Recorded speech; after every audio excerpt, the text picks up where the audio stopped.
Sir अगला सवाल ये है कि जॉब क्रिएशन एक बड़ी चुनौती रही है सरकार के सामने और काफ़ी आलोचनाओं का सामना करना भी पड़ा है। और जो पिछले चुनाव का नतीजा है, हमने काफ़ी कुछ रिफ्लेक्शन देखा कि ये इशू सही से एड्रेस किया नहीं गया। क्या इस बजट में जॉब क्रिएशन को लेकर कुछ बड़े फैसले लिए जा सकते हैं जो इस पर फोकस करें? क्योंकि मैं एक सर्वे पढ़ रहा था, उसके हिसाब से जॉब क्रिएशन सबसे बड़ा चैलेंज है। महंगाई से लोग निपटना अब सीख चुके हैं। देखिए, हिंदुस्तान में जो महंगाई है वो 4 से 6% के आसपास रहती है। वो 4 से 6% हिस्टोरिकल महंगाई है। 4 के नीचे आती नहीं, 6 के ऊपर जाती नहीं। आती है तो अगले महीने वापस नीचे आ जाती है, नीचे जाते तो वापस ऊपर आ जाती है। तो 4 to 6% की जो महंगाई का जो हम कहते हैं ना इम्पैक्ट है, वो हिंदुस्तान के अंदर हिस्टोरिकली रहा है। और आपको पता है कि भाई हिंदुस्तान के अंदर आप एक प्लानिंग कर रहे हैं तो आपको पता है कि चीज़ें सस्ती नहीं होती, महंगी होती हैं। It is in your mind set, क्योंकि आपकी इकॉनमी ग्रो कर रही है। जैसे अमेरिका में कई साल तक 2% महंगाई थी। जब कोविड के बाद अचानक 6-7% की महंगाई आई तो वहाँ पे लोग हिल गए, because they were used to seeing inflation below 2%। तो इंडिया में 4 से 6% महंगाई को जो लेकर के एक एडजस्टमेंट है, मुझे लगता है हो चुका है।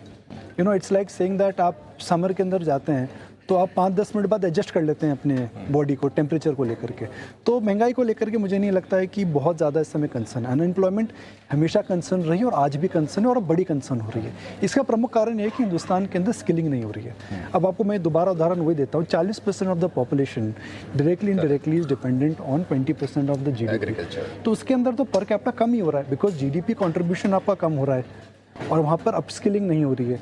अपस्किलिंग को लेकर के बड़ी समस्या है। मैन्युफैक्चरिंग इतना बड़ा सेक्टर है, क्या मैन्युफैक्चरिंग में लाखों करोड़ों जॉब्स बना सकते हैं? हमारे पास जो अभी बड़ा जॉब क्रिएशन का इंजन है वह सिर्फ IT, जहाँ पर आप एक बड़ी जॉब क्रिएशन देख सकते हैं, जो हमारी साइकिल है। मगर उसके अलावा आपको ऐसे कुछ बड़े काम करने पड़ेंगे जिसके अंदर नीचे से ऊपर तक की जॉब क्रिएशन। टूरिज्म इतना बड़ा सेक्टर है, उसको इंफ्रास्ट्रक्चर स्टेटस नहीं मिला।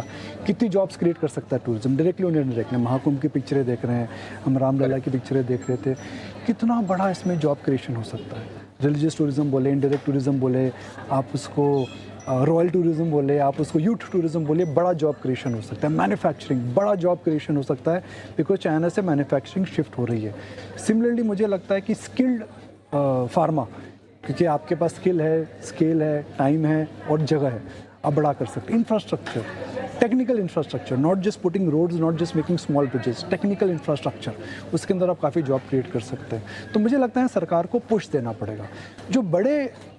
जो पुश होते हैं ना अभिषेक, वह सरकार ही करती है, प्राइवेट सेक्टर नहीं जाता है। उसमें एक चीज़ है, ये स्किल डेवलपमेंट की बार बार चर्चा हुई है बजट में, सरकार की तरफ से काफ़ी कुछ आया है और कुछ चीज़ें मुझे याद है कि मोदी जी के फर्स्ट टर्म में शुरू हुई, अब कितनी इंप्लीमेंट हुई, कितनी आगे बढ़ी, कितनी मटेरियलाइज हुई, इसका कोई पुख्ता कोई डेटा तो शायद मिलेगा नहीं। लेकिन क्या आपको लगता है, ये व्यक्तिगत सवाल आपसे, आपको लगता है कि सरकार के जो प्रयास रहे हैं वो बातों तक न होके ज़मीन पर उतर पाए हैं?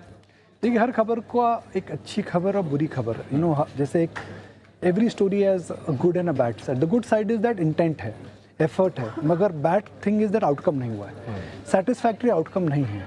अगर सेटिस्फैक्ट्री आउटकम होता तो आज आप और मैं चर्चा नहीं कर रहे होते, आज आप और हम बोल रहे होते कि कितनी जॉब्स क्रिएट हुई। देखिए, इकॉनमी का रुख बदल रहा है। आज से 5 साल बाद इस AI ज़माने में क्या मुझे एक अकाउंटेंट की ज़रूरत पड़ेगी? क्या मुझे ग्राफिक डिज़ाइनर की ज़रूरत पड़ेगी? आज से 5 साल पहले थी, अब नहीं है।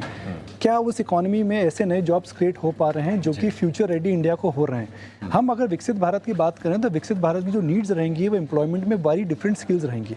तो मेरे हिसाब से सरकार को उस एरिया में सोचना पड़ेगा कि हम नए भारत को लेकर के ऐसी कौन सी जॉब्स क्रिएट कर सकते हैं। जैसे नर्सेज, कितनी बड़ी, अगर आप यहाँ नर्सेस को सिखाने की काम करें तो काम हो सकता है। देखिए, एक बड़ा अच्छा सरकार ने करा था, number of IITs and IIMs कितने बढ़ गए। तो आप एक स्किल क्रिएट कर रहे हैं, मगर हमें देखना पड़ेगा कि जो हमारा, देखिए 6% ग्रोथ अच्छी है, मगर 6% ग्रोथ बहुत, उससे ज़्यादा आप कर सकते हैं। हाँ, मतलब इंडिया पोटेंशियल भी है और अभी जब जिस स्केल पे है उससे तो पॉसिबल भी है। चाइना जब ग्रो कर रहा था तो वो कई सालों तक 8 से 10% ग्रो कर रहा था जब उसमें बूम आया था। तो अगर ये इंडिया का अमृत काल है तो हमें 6% ग्रोथ पे अगर हम सेटिस्फाइड हो जाएंगे तो हम खुश हो सकते हैं, मगर वहाँ रुक जाएंगे फिर, क्योंकि 2-3 साल बाद ये 6-4.5 हो जाएगी, फिर आप क्या करेंगे? बिकॉज इकोनॉमी का मोमेंटम होता है, एक टाइम होता है और एक समय होता है। तो जो आप यूथ में देखिए, अब ये समय होता है, इससे समय से पहले हमारा पीछे का गिर गया। तो जो समय होता है, समय अच्छा है अभी, और समय अगर अच्छा है तो उस समय आपको best and out of average growth करना पड़ेगा। तो आउट ऑफ एवरेज ग्रोथ आप करेंगे तो जब नॉर्मल ग्रोथ वापस आएगी बेस की वजह से, ग्लोबल फैक्टर्स की वजह से, अगर आपने लीनियर ग्रोथ कर रखी है तो वो एक एवरेज ग्रोथ हो जाएगी, क्योंकि